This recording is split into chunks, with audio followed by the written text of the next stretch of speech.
#ask doctor John Watson type చేసి మీ questions అడగండి, తప్పకుండా రిప్లై చేస్తాను. గౌస్ షేక్ 74, సార్ నాకున్న హెయిర్ మొత్తం థిన్గా ఉంది.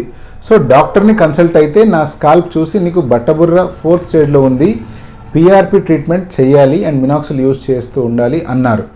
అయితే నేను పిఆర్పి ట్రీట్మెంట్ చేయించుకుంటున్నాను వితౌట్ అనస్థీషియాతో. సో ఇలా చేయించుకోవడం వలన బ్రెయిన్కి కానీ ఫ్యూచర్లో నాకు కానీ ఏమైనా ప్రాబ్లం ఉంటుందా సార్? Please tell me. మీకు కనుక బట్టతల అనేటువంటిది స్టేజ్ 1, స్టేజ్ 2, స్టేజ్ 3 దాటిపోయింది అంటే మెడికేషన్ వాడడం వల్ల లేదా పిఆర్పి వాడడం వల్ల ఎగ్జిస్టింగ్ హెయిర్ని కాపాడుకోవడం తప్పిస్తే బట్టతల ఉన్న ఏరియాలో మళ్ళీ ప్రత్యేకించి పొడుగ్గా పెరిగే వెంట్రుకలు ఏమైనా పెరుగుతాయా అంటే అటువంటిది ఏమీ జరగదు.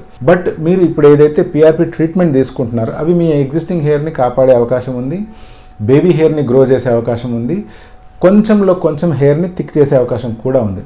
ఇప్పుడు ఈ పిఆర్పి ట్రీట్మెంట్ మీరు అనస్థీషియాతో పాటు తీసుకున్నా లేదా వితౌట్ అనస్థీషియా తీసుకున్నా బ్రెయిన్కి కానీ లేకపోతే మీకు కానీ ఫ్యూచర్లో ఎటువంటి డ్యామేజ్ జరగదు.